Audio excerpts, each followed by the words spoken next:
सागर जी आए और अपने विचार रखें।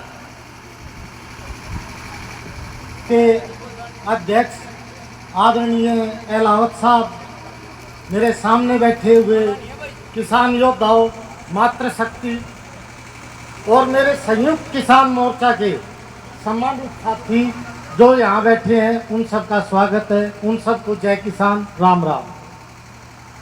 साथियों, आंदोलन एक ऐसा रास्ता है जो आपके अधिकारों को दिलाने का काम करता है। और मेरे से पूर्व वक्ता, मेरे छोटे बड़े भाई, उन्होंने आपको इस आंदोलन की रूपरेखा और क्या हासिल किया है और आगे क्या हासिल करना है उसके बारे में बताया है।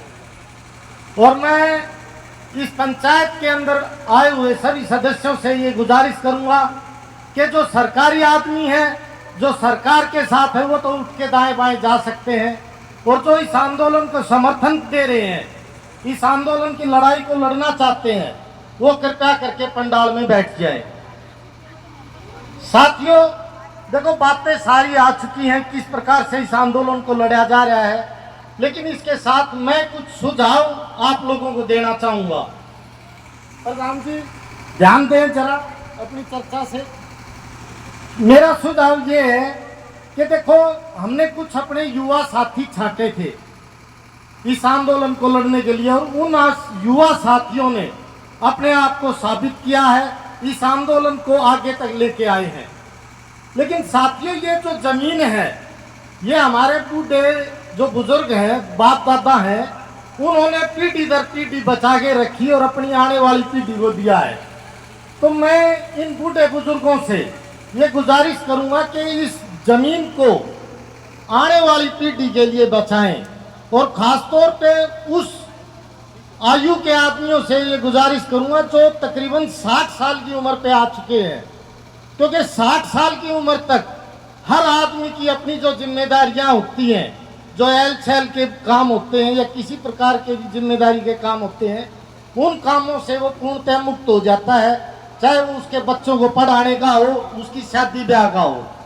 तो उस उम्र के जो 60 साल की उम्र पूरे कर चुके हैं, अपने गांव-गांव में ऐसे आदमियों को छांटो और उनकी ये जिम्मेदारी लगाओ कि जो जमीन आपके बुजुर्गों ने आपको दी है, उस जमीन को बचा के आप अपने आने वाली पीढ़ी को दें।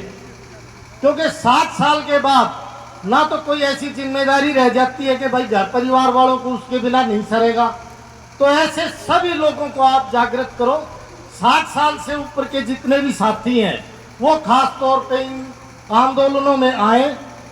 और दूसरी चीज ये कहना चाहूंगा, युवा वर्ग की कुछ मजबूरियां होती है, कुछ उनके अंदर जोश होता है, जिसके कारण हमारा आंदोलन कई बार भटक भी जाता है। तो उस युवा वर्ग को अपने साथ लाएं और सिखाएं कि किस तरीके से आंदोलन में एक तरीके से रहना चाहिए। दूसरी चीज मैं ये कहना चाहूँगा, यहाँ पे हमारे विपक्ष के नेता भी बैठे हैं, कुछ बात उनसे भी करना चाहूँगा। हमारे यहाँ पे नूह मेवात से जो साथी आए हैं, उनकी जो समस्या है वो कांग्रेस सरकार की देन है, इसमें कोई दो राय नहीं है। तो हम ये नहीं कहेंगे कि इसी सरकार ने हमारे साथ अन्याय किया है।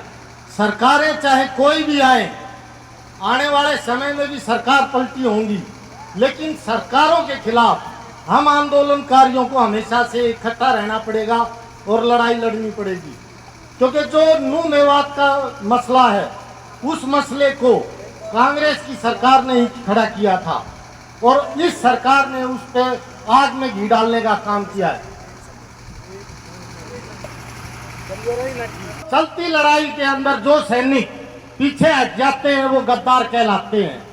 तो जो साथी यहाँ से छोड़ के जा रहे हैं, वो चलती लड़ाई में जब यही नहीं खड़े हो सकते, तो जब पुलिस प्रशासन सामने आएगा तो इनके अंदर से तो आते भी नहीं पाएंगे। तो हमने तो ये देखा है कि लड़ाई जब तक जारी है, सैनिक को लड़ाई लड़नी चाहिए। तो साथियों, इसी के साथ धन्यवाद। बहुत बढ़िया।